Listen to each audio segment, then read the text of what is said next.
Hello, hello, hello. Welcome everybody to the KPP Kick Push Pull Transformational Life Podcast.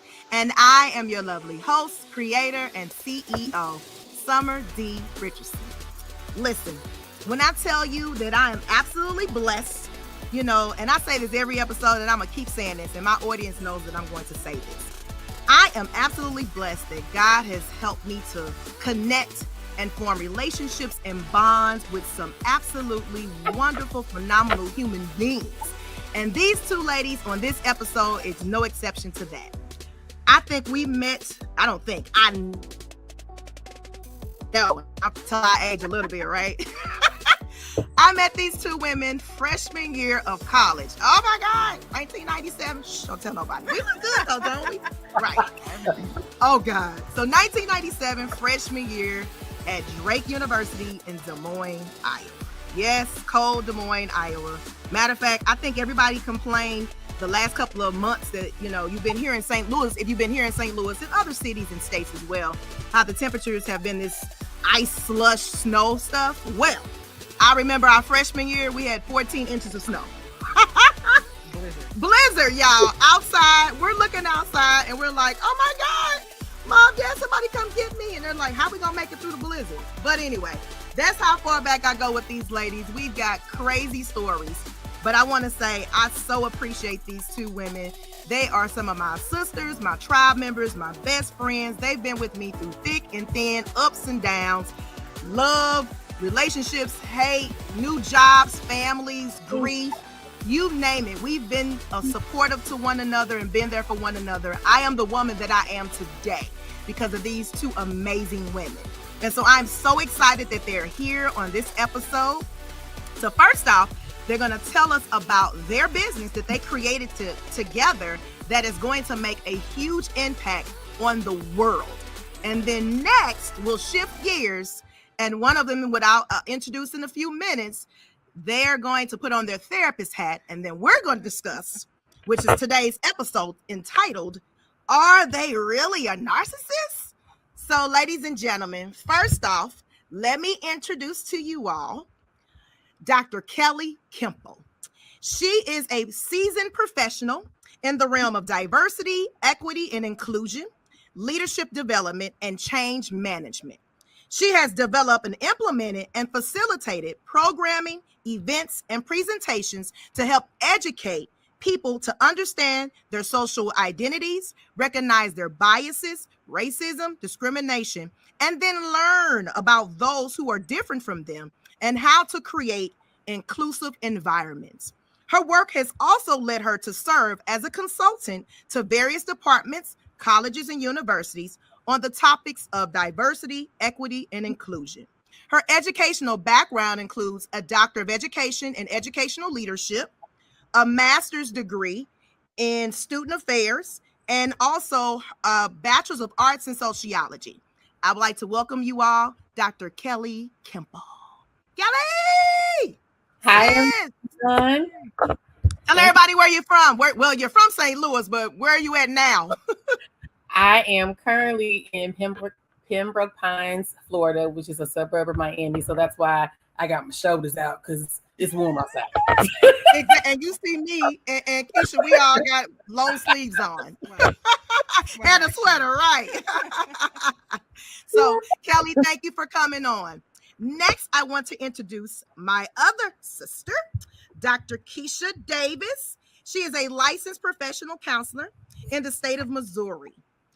And she has worked in community mental health for approximately 20 years. She specializes in intimate partner violence, depression, trauma, crisis in children families. She currently serves as the interim director of Children's Services and Community Mental Health Setting in the city of St. Louis. Dr. Davis is also an assistant professor at Missouri Baptist University. In addition, she has a decade of experience as an administrator, supervising master-level counselors, social workers, case managers, receptionists, medical staff records, interns, and mental health clinics, servicing over 2,000 mental health clients. She is passionate about helping those that are experiencing a need for mental health services and individuals that are tasked with providing services to those that are dealing with mental illness. Her research interests include intimate partner violence, cultural competency, child and adolescence counseling.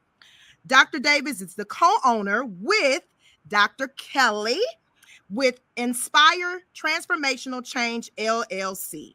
Ladies, I just want to say I am so proud of both of you all. Welcome, Dr. Davis. Thank you. I am so proud of both of you all. Y'all, I love you all. And I'm just so glad and privileged to even be connected to you all and been a part of to watch you all grow into the women that you are today. You guys have been so instrumental in so many people's lives and communities across the United States. And I just feel it a privilege. I am big on honoring people today, especially after the pandemic. We realize that we lost so many things, and many of us have lost loved ones, as well as jobs, careers, relationships, and opportunities. And so instead of waiting to the last minute, or waiting till we have another pandemic, or waiting till you're looking at that family member on a ventilator, I want to celebrate you two women now. Now, Kelly, I know I sent you flowers last year, but Keisha, I didn't get a chance to send you any flowers. So I want to say, sis, I love you. I am proud of you, both you and Kelly, for just pushing forward. You guys have done so many things. You guys are wonderful mentors for so many people. And so I just feel it a privilege to have y'all part of my tribe. Love you. Thank you. Kelly, love you. We love you. Love y'all too. She flat my fro now. Y'all. Oh Lord, right now I have to push my hat down. Look, Listen, y'all. Important. We just do some things. We're just gonna be keeping 100. Okay, we'll turn the professional and girlfriend on and off throughout this episode. But so with that being said, let's talk about Inspire Transformational Change LLC, right? Let's talk about when or how this was even birthed. How did you guys even come together collectively and say, hey, I think we should do something? What was that process like? Tell the people, explain, give me the story background. Either one of you all can start. I'm gonna let Kelly start because I think she was the one that birthed the idea and brought it to me.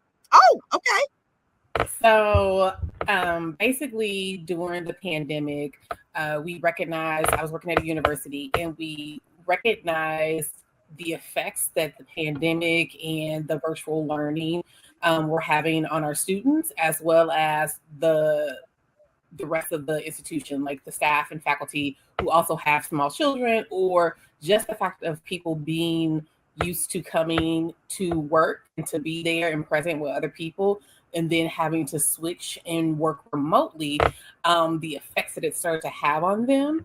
And we also had an opportunity to do a few town halls. And one of the town halls that I got to be the moderator for was about faith and mental health and the pandemic and how it's affecting the communities of color. And so with that is one of the things that really helped me to recognize how our mental health, as well as Black and Brown and just BIPOC communities, Black, Indigenous, people of color communities, were being heavily affected by the coronavirus when it came to getting the medicine, but also getting the proper education that they needed. But also when we had different things going on within the world of different killings of innocent Black individuals, where we had one instance where there was someone who was shot because they were called for a disturbance, but they unfortunately were not able to. They were not able to calm the person down because they were having a mental illness break. And so instead of police being there to assist with that kind of that individual, they should really have someone who's able to handle it on a more of a medical side. But because of how he was a disturbance to whatever area he was in, unfortunately that person lost their life. And so it just helped me to see that when it comes to mental health and when it comes to Black and in general BIPOC communities, we are at a disadvantage. And so I felt that this would be a great opportunity for me to partner with my good sis, Keisha, for us to bring our powers together and do our part in trying to make the world a better place when it came to just simply helping other people to recognize their own biases, their own lack of cultural competence, and as well as just understanding other people, but then also being able to bring in the educational aspect of their mental health and providing that information to BIPOC communities as well as other communities, so that they were aware of the different traumas that the BIPOC communities have faced throughout centuries and the effects it has on them, and how that may come to play in different work settings, school settings, and all those kind of things. And just trying to make people more mindful. And so I can definitely let Keisha talk a little bit more about the mental health piece of that. Yeah, absolutely. Yeah. And I think it's important to realize, like, what we were saying and what I was saying, particularly in the mental health side, is I've always worked with diverse communities, those who are at or below the poverty level. They have the greatest need, but the fewest resources. Right. Okay. And so if I don't go out in those communities and support and help, who's going to do it? Right. That's good. There needs to be someone who has the background, who has the education, who has the skill, and is mission driven to do the work. And so I have been in this field for my entire career because I'm passionate about it and I know that there's a need. And so as far as the DE&I aspect, we go to conferences and workshops. The people who are presenting that information aren't very diverse. No, they're not. Right? And so there is a huge component missing, right, from those presentations, right? The lived experience of someone who is a person of color, who lives it, who breathes it, and also sees it in different aspects. I think that makes us unique in the work that we do, because we have those lived experiences, but they're different, right? Right. We've grown up in different communities. And so what better person to partner with than Kelly, because her expertise is in DE&I. My expertise is in mental health. And so it's just made sense. Yeah. It's like a no-brainer. Like, I don't think I can ever tell her no anyway. When she comes, she gonna call me. I got her. Exactly. Like, I'm a girl. Exactly. So, and so that led to where we are today. Wow. That is awesome. That is wonderful. I'm just excited about what this organization is going to do, again, for the whole entire country.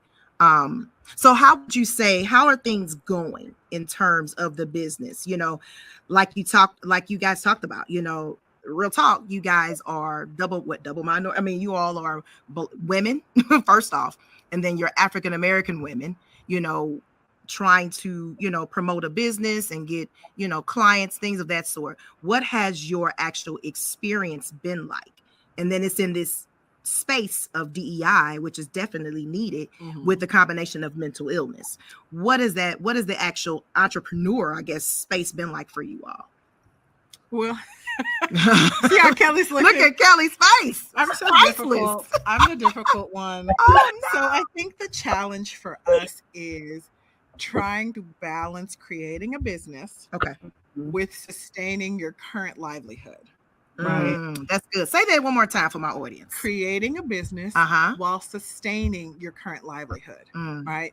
So me personally, I am a single mom with 2 kids. Yes. Right. Yep. So in a perfect world, if I had all the resources, I could 100% devote my time to this business. Right. But I have a lot of jobs. Yes, you do. Yes, you do, sis. And so multiple jobs, Kelly, multiple. I know, right? And so I think for me, what has been the biggest challenge is creating and carving out that time to create this business. But if something's of value to you, you make time for it. Say that one more time. If something is of value to you, you make time for it. That's good. Yeah. Right. And so this mission, right, and this work with Kelly is valuable to me. Yes. Absolutely. Right. And so, you know, Kelly would sometimes be like, hey, when we gonna meet? You know, she's texting me like, hey, let's set up a day and time. We got to get this website up. Like, So I appreciate the fact that she helped hold me accountable to the work. Ooh, right, and that's creating this process, Mm-hmm. because I will get lost in all of the things that I have going on. Yeah. And so you have to have someone on your team, right, that has strengths opposite of you. Oh, that's so Right? good. Yeah. So yeah. Kelly's going to keep me in line, and Kelly's going to say, we need to meet and do X, Y, and Z. And I'm going to show up and be there. Right. Because Kelly said, you better be there. Kelly said, you better be there. So I'm going to be there. On time and present and ready. Right. But I will say this. It definitely is not all on Keisha, because also we started this fall of 2020 is when we kind of started talking about the idea. And then unfortunately, in March of 2021, I lost my mother. And so that has also been something, just having to go through the grieving process. And that's, a process that is ongoing. And so in my mind, when I have those spurts of like, Keisha, let's go ahead and do that. Yes, she's there, but then I may lose the spark to be like, all right, let's keep going. Because, I'm just trying to get through the day. So we both have had a lot of things going on, even though we still know this is very important work, and we're hoping that we can both find that space and time where it's like we both are like, okay, girl, let's go, let's do it. Exactly. So I'm grateful for Keisha and what she brings to the table. Y'all my girls, y'all smart, intelligent, beautiful Black women, and we make things happen. So even with everything going on, we gonna create the space and time to make it happen when it needs to happen. Yes, absolutely.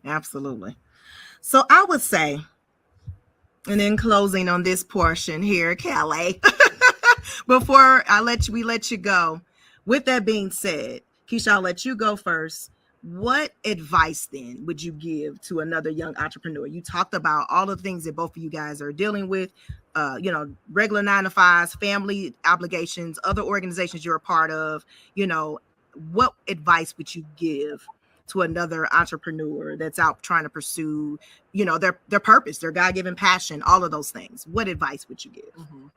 I think for me, one of the most important things was to just create outlines, to-do lists, task lists with deadlines that helped keep me on track, helped keep us organized. Because when you just say, we're going to get a website up, right?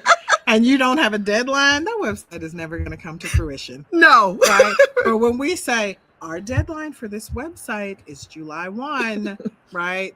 And then that forces you to make the time to reach that deadline, because no one wants to, fail at things that they're passionate about. So I think creating those deadlines and those to-do lists really were helpful for us. That's good.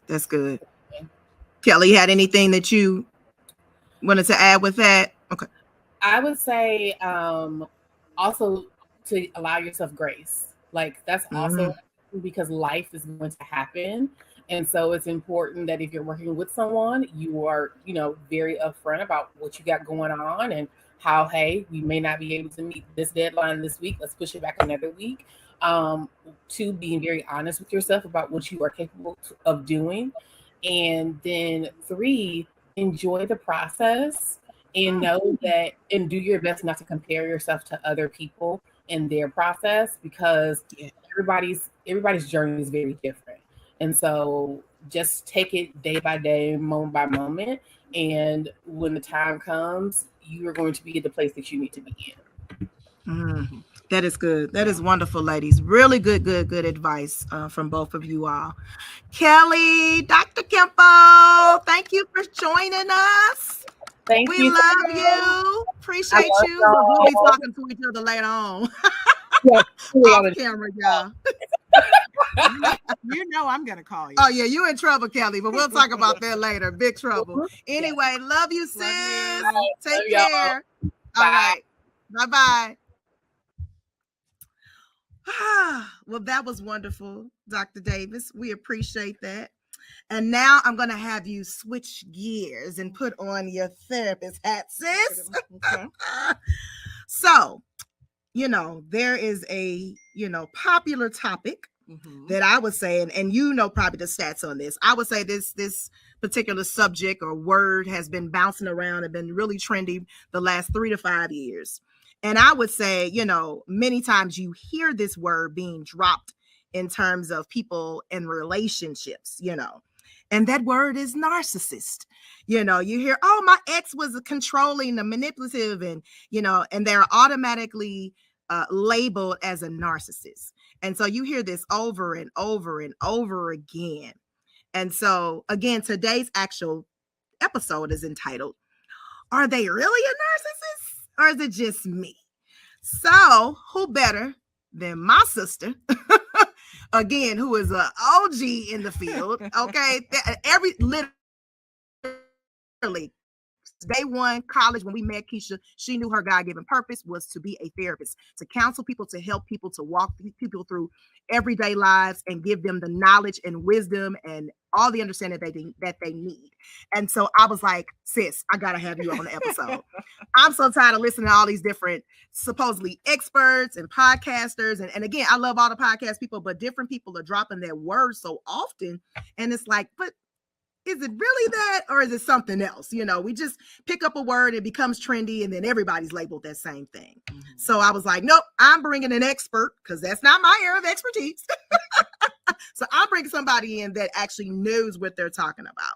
So sis, let's break down that word. Mm-hmm. What does it mean? Do we all have those tendencies? Like, break that down for us, sis. Right. And I think when you're looking at these mental health diagnoses, right? Because if you call someone a narcissist, you're essentially saying they have a personality disorder, narcissistic personality disorder. Oh, wow. Right? Okay. Yeah. So that is a clinical mental health term. So we really have to be mindful when we're using these words. Okay. And we know that people like to self-diagnose. They're going to go on the internet, WebMD. Oh my God. Yes. You know how it is. Look at the symptoms and all of a sudden, right? Yeah. They have these diagnoses, right? Yeah. And so when you're looking at narcissism, if you're looking at it as a diagnosis, there is a pervasive pattern, right?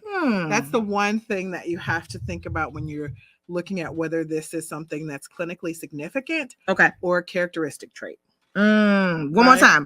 Say that again. What will it be? It's clinically significant or a characteristic trait. Okay. Right? Because someone can be conceited, and someone can have a high or self-inflated self-worth. Oh my God. Right? Yes. But that's only one or two of the traits. Okay. Right? So someone can have narcissistic traits without having narcissistic personality disorder. Okay. Thank you. That's clarity right there. You can actually have the traits, but not have the actual disorder, because it is a disorder. It is a disorder. And I want people to understand that it's a disorder, like she talked about. Okay. Great. Okay. So yeah. So a pervasive pattern of these ideals of grandiosity, right? Those individuals lack empathy. Okay.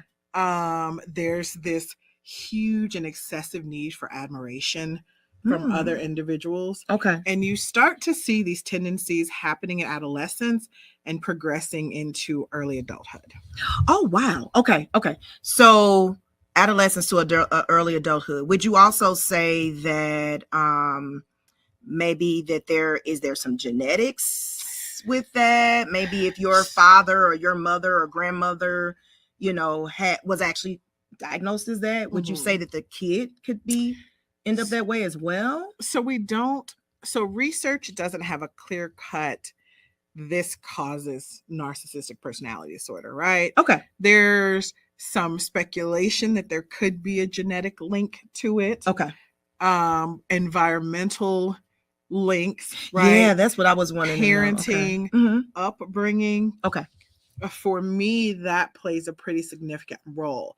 So individuals who may be neglected or maybe overly indulged or pampered, right, could have an increased risk of developing this. When you think of a personality disorder, personality is in that term. Our personalities are pretty set, right? Yes. So this is something that's pretty ingrained in people. When you meet someone who truly has a personality disorder, trust me, you're going to know it. Okay. Because they can be draining. Ooh, uh-oh.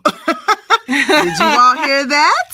They can be draining. It can be draining. Because they suck a lot of energy out of you, right? Ooh. Especially with a narcissist, they need to be the center of attention. Yeah. Praise me, worship me. And they really cannot handle any kind of negative feedback. Okay.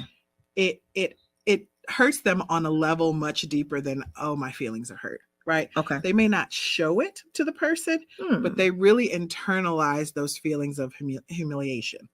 Right. Okay. It affects them on a deeper level. And does it make things worse? Yeah, they tend to lash out in a different way. Woo. Okay. Yeah. Okay. And can that get to the point where maybe it's physical lash out or self-harm or harm to others? Or self-harm is not typically a symptom or characteristic of someone with narcissistic personality disorder. It is for someone with borderline personality disorder, which, still in the personality disorder. So we'll talk about that. We will. We'll talk about that another episode. Right. But I want us to be careful to not link mental health disorders with violence.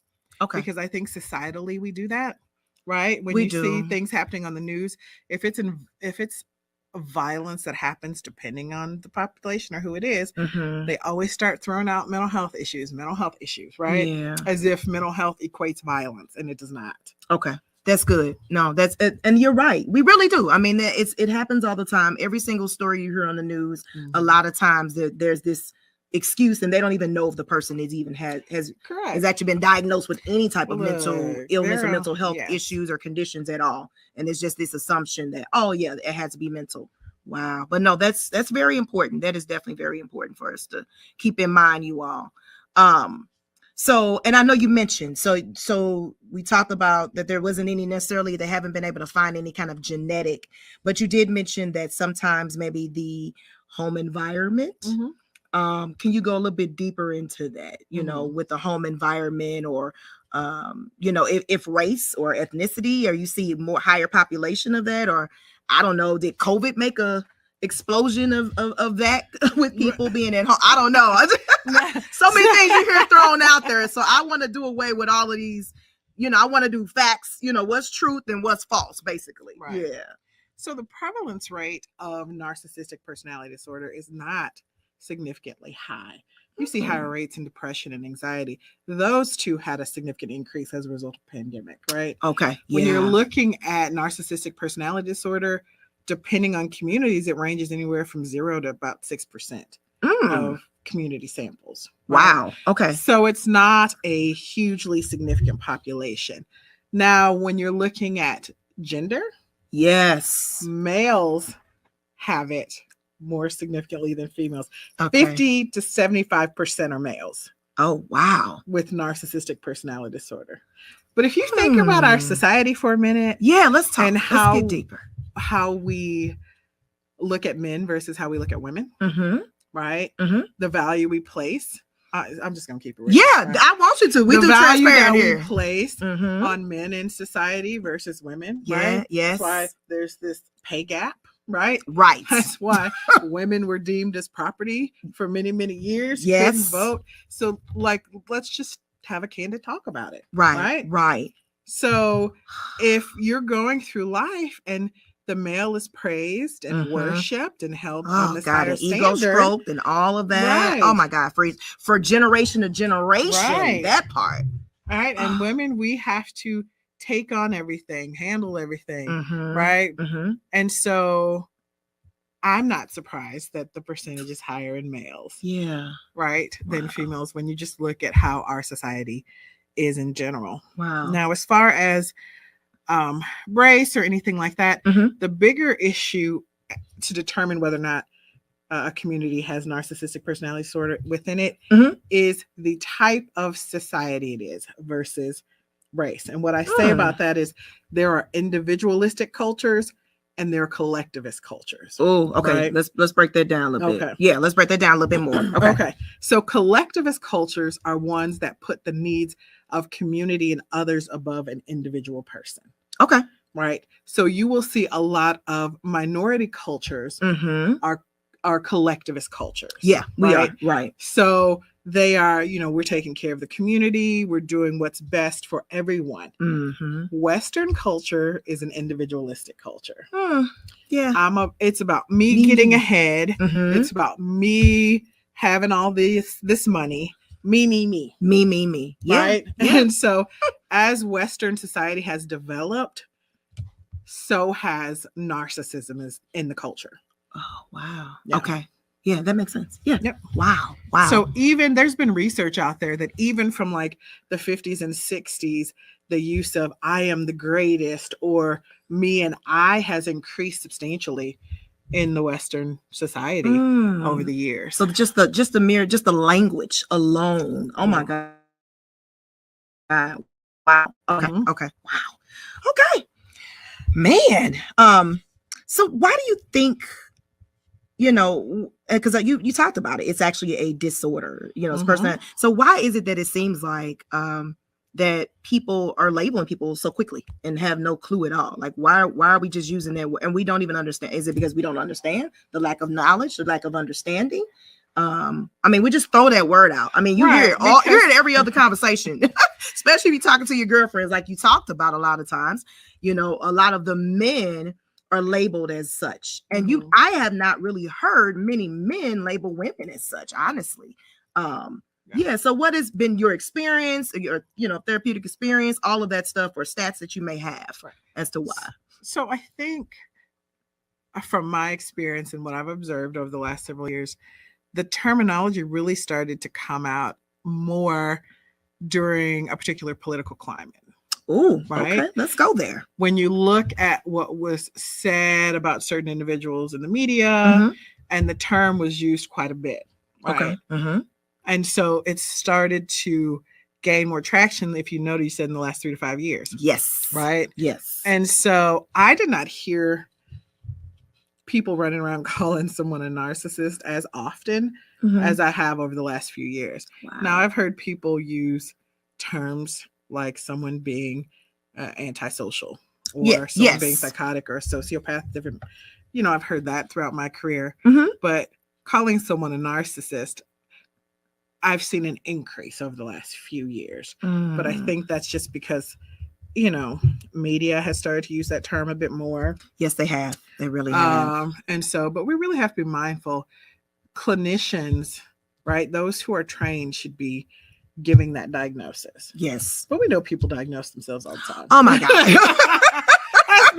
But we do it ourselves. If I got a sore throat, I'm over here like, oh Lord, one cough. Right. Lord Jesus. Tisha, you are not the medical doctor.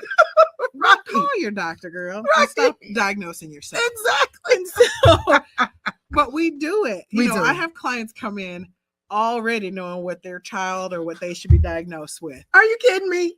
No, because they've gone on the internet and the internet told them so. Oh my God. Oh, I'm like, well, if all it takes is the internet, I need to get a refund from all these student loans. Okay, your whole degree. Okay. All these degrees is going here in the trash can. All of them.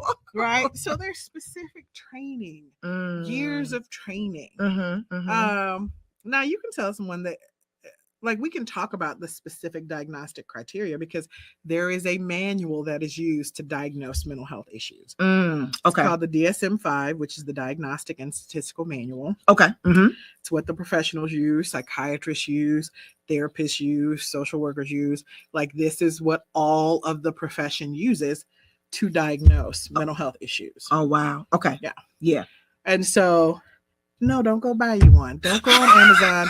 Buy you now you heard it too. Okay. Somebody was like, "Oh, what was that again? Let me Google this real quick. They got this on Amazon. I can get this real quick. To get this book and start going to town." Okay, listen, this is what's going on with you. Okay, I got the right information. I got the book now. So, God, yeah, we will. Yeah. So I hear you, right. Make sure, no more self-diagnosis. Talk to the professionals. Let them do their job. Yeah. God. But so let's talk about the dating. And since it's coming up anyway, most of the time that's when you hear it a lot of times is in relationships. So many people have many questions about that. So and I would say, especially for women, like we just talked about, let's just talk about, we're late, let's talk. So it's like a lot of people will say, well, I think I'm dating a narcissist, and like you said, first off, you don't need to self-diagnose that person that you're dating.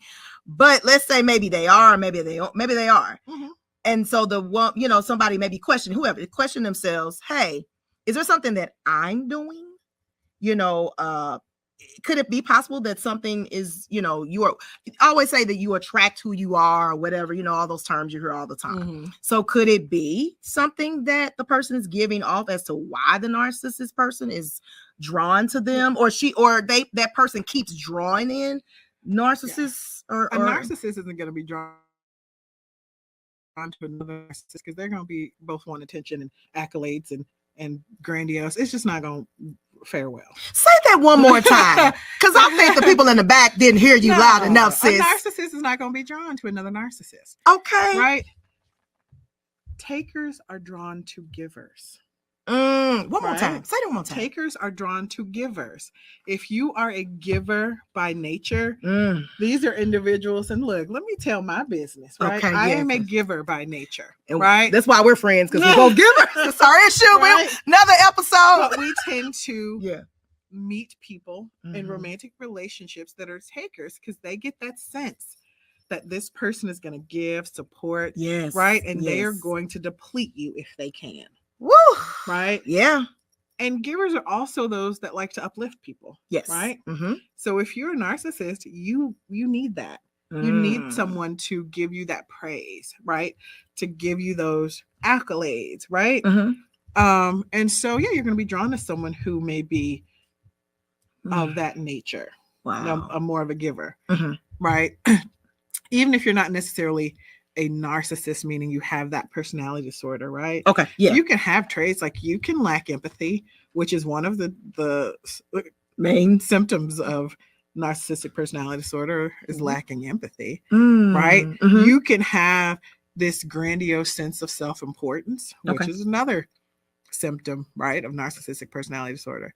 So you can have some of them, right, some of those characteristics and not be full on. But I've told people, I'm like, you have narcissistic traits. Okay. And it's making me feel some type of way. Right. It's disturbing my peace. It's disturbing my peace. So you have to, I think self-awareness is really important. Okay. I've seen so many people that stay in relationships because it's familiar. Ooh, right? Yeah. Because I know what I got with you, right? I know when you're gonna yell, scream, or be distant or make me feel bad. But then I know those few moments where you can make me feel good, and I want to hold on to that. Whereas if we go out and leave to look for something that may be better for our soul, right? There's this fear of, am I going to get something worse? Right? Yeah. I'd rather keep what I have than get something worse. Because I'm familiar with what I have. Right. And it's fear, basically, right? The fear of I can get something worse. Right. We look for the familiar, right? If you go to a grocery store you've never been to, you're looking for things you're familiar with, right? That's true. It takes more effort to try something different or something new or something outside of our comfort zone. Right? Yeah. So if we're used to people who are a certain way and have a certain personality, when you go and find someone that maybe doesn't like to yell in relationships, doesn't like to argue, who doesn't like, it's a discussion, it's not an argument. Right. If you say we're arguing and I'm like, no, this is actually a discussion. Right? Yeah. But there are people who are so used to arguing in relationships that when they get in one where that doesn't happen, they don't know what to do with themselves. Wow. Right? They can tend to self-sabotage because when they argue with me, that was the way they showed they love me. Oh, right? When they called me names and talked about me, and then later brought me flowers or a gift, like to make up for it.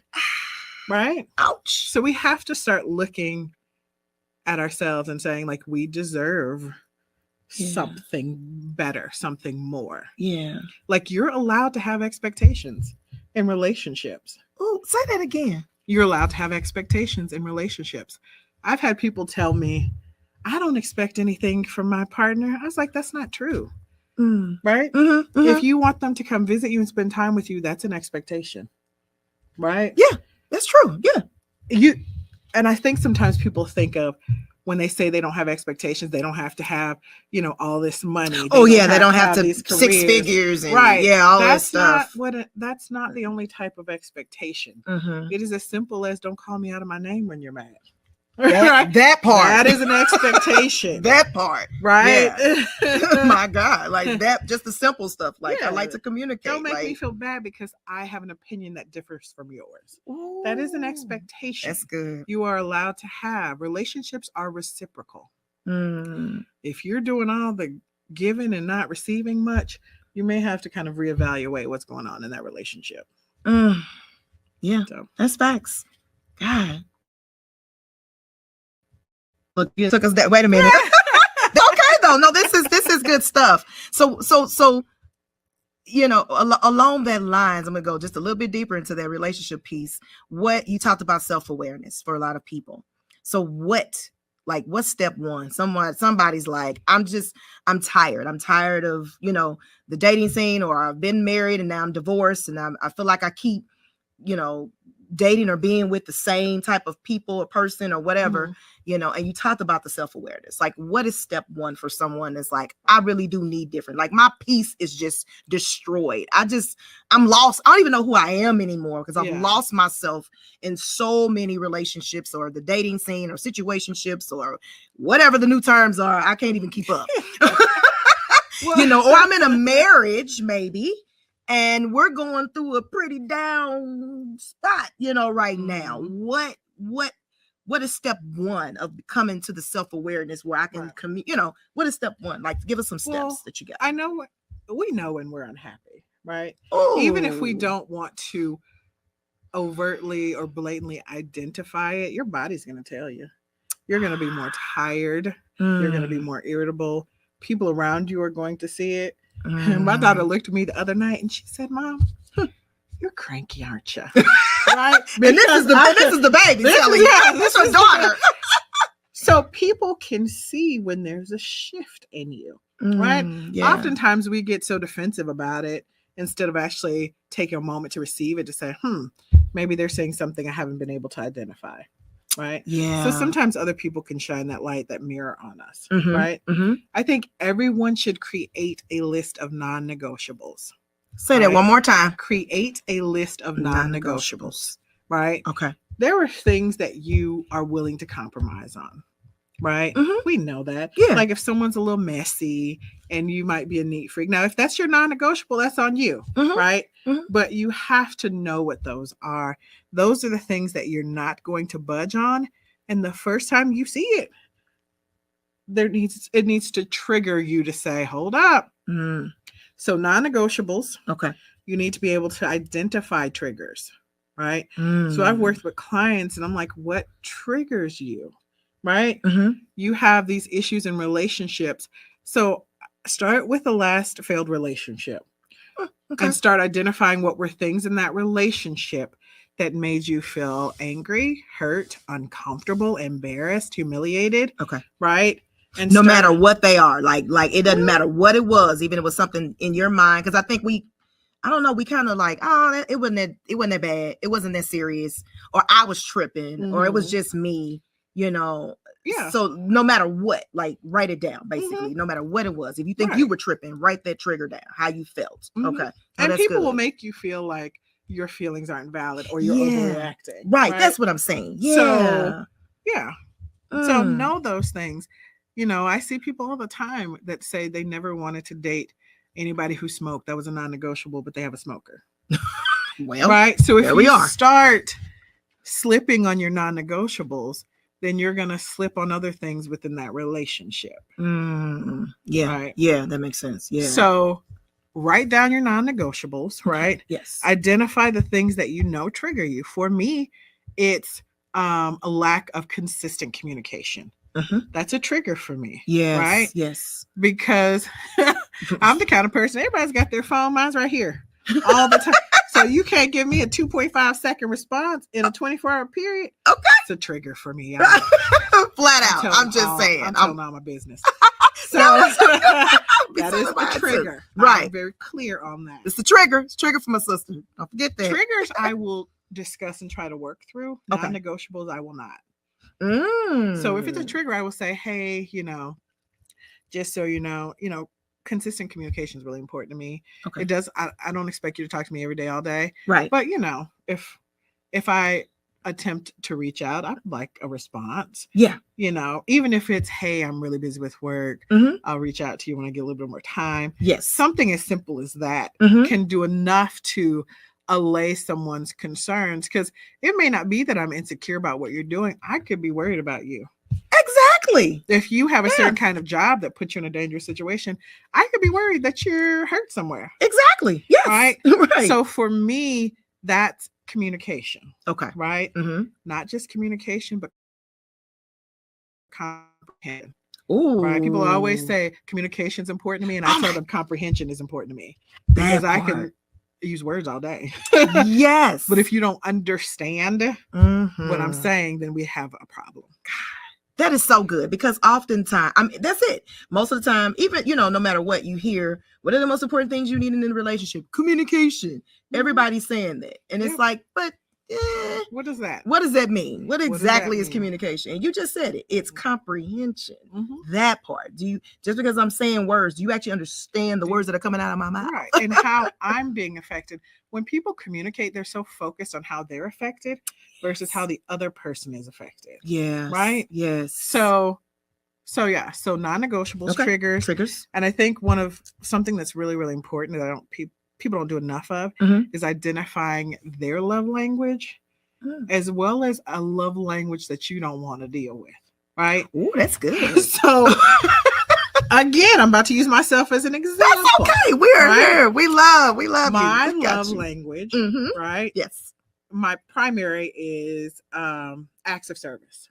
Right. Yes. And really, you have to understand what all of them mean. Right. And most of you've all probably seen, but if not, please don't pick up the 5 Love Languages. Great book. So I don't think that I've dated someone before whose love language is receiving gifts. Okay.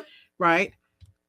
But it was on a level of high expectation. Oh. Right. Okay. So I was like, I don't like this. Right. I want to be able to give someone their love language. You don't give someone the love language that you want. Right. You give them theirs. Right? That's right. Right. So if you can't do that, then don't be with that person. If you know you don't like affection and you don't like someone touching and hugging on you, and it disturbs you that greatly that you can't compromise, why are you with someone whose love language is physical touch? Wow. Right? Why are you with someone whose love language is words of affirmation if you don't like to give compliments or make them feel good with words? Right. It's going to be a point of contention in your relationship. And always, actually. Always. Right? Always, right? Love languages, once you get to a certain age or stage in life, they don't really change that much unless something drastic happens. That's true. Yeah. So, I think you just freed some people up, honestly, Dr. Davis, when you said if knowing what your love language is, and then understanding which one that you can't give to someone else. That's like, oh God, that is just a trigger for me. It's trauma, whatever it is. And I can't compromise on that at all. Then that frees you up. That person that maybe you're dating is not for you. Yeah. If that's what they have to have and they're not able to compromise, then you all can politely say, it's been real. Yeah. I honor and respect you, and I'm going to release you. Yes. Wow. And this stuff needs to happen early on. I was going to say that. You get in love years in, and they're like, 10 years deep. I don't like affection. Well, so every time I've been holding you when we watch them, no wonder you kind of. I can't give gifts, or or I'm not a words person. I don't do words of I don't want to spend affirmation. money on you. Right? I just flat Even out though don't gifts want to. could be something minor, right? Yeah, and it doesn't have to be financial. Yeah, it does not could have be to be financially. Yeah. But if you're with someone who expects financial gifts, Well, you need to be aware of that. I dated someone, they wanted gifts. Oh my I was gosh. like, this ain't gonna work. This ain't gonna work, bro. It's been real. I had a good time, but I'm good. Wow, that is no, thank you. This is, I mean, listen, you all, she's been dropping nuggets this whole time. That is some good words of, I mean, that really does. I think you've definitely freed some people up. Seriously. And do it early in the relationship. Or the dating phase, right? Yeah. More so, or the talking or the get to know you phase. When you I know within 2 weeks of talking to someone if it's someone worth investing a little bit more time in, right? Because I'm very clear about expectations. Okay. Like it's not about like, oh, you're bossy or this or that. It's knowing what you want, and it's okay to advocate for yourself, because oftentimes you're going to be the only one doing it. Right? Yes, that's true. Yeah, So, absolutely. No, that's good. That's good. Wow. No, that's good. Like I said, been dropping nuggets the whole time. God, wow. So I would say, in closing at the end, because this has been so good. Let me ask you just one last question then. Back to the narcissist part, which we pretty much was talking about this whole time. Is there a cure? No. Okay. So when you're looking at mental health disorders, particularly personality disorders, right? There's no cure, like you take this medication and it's gone, right? Okay.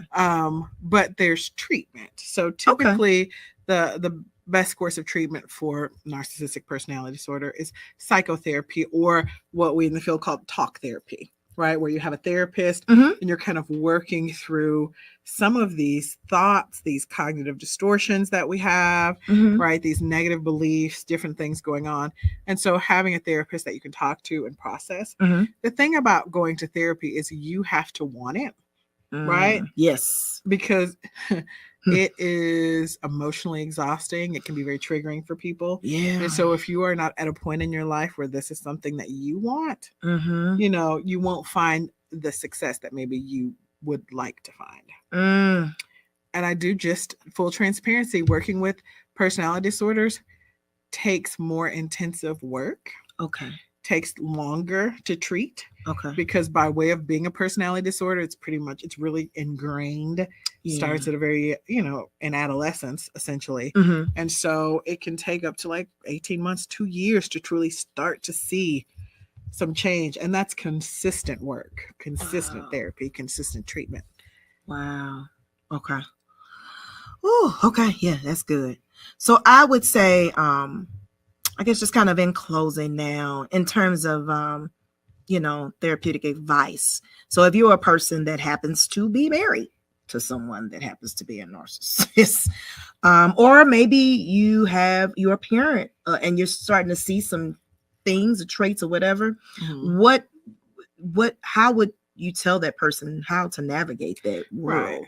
Right. And it's really, no one knows you better than you. Right. Okay. Even your therapist, I will never know you better than you know yourself. Right. So you have to determine what you are willing to take and accept. Okay. Right. If you're willing to accept that behavior without change, then that is your choice, obviously. If your partner is willing to acknowledge and identify that this is an issue and maybe want to get help, then support them through that process, right? Being a caretaker of someone with mental health issues is a lot. Yeah. Right. And those caretakers have to be taken care of as well. Yes. So that's one thing, making that decision.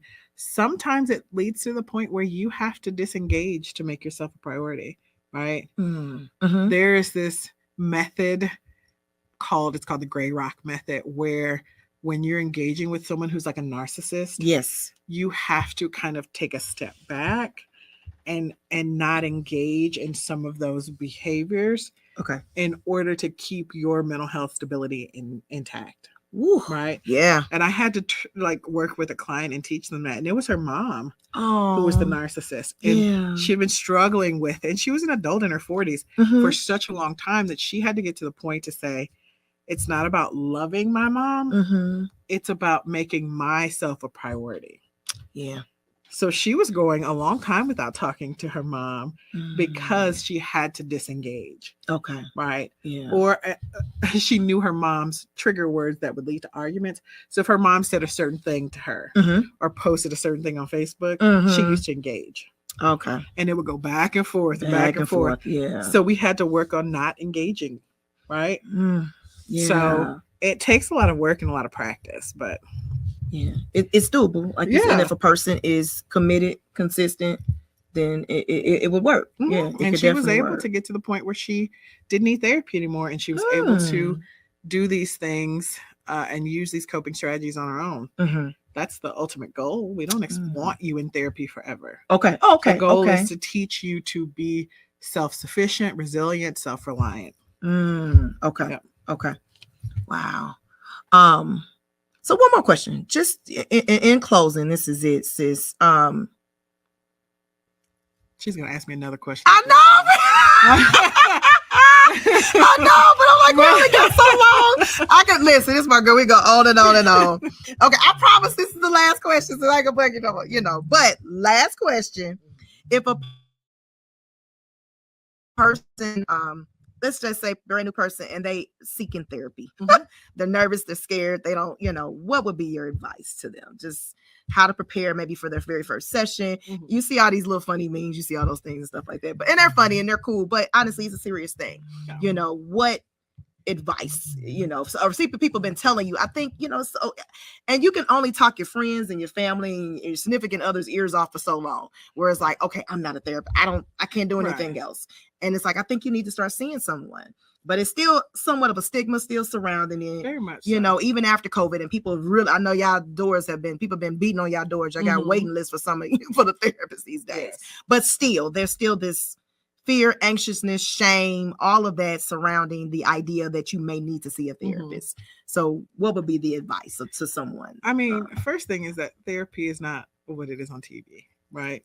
How it is on TV, that is not how it is. Yes. Right? We are regular old people who, are just here to support. We've been called to do this work.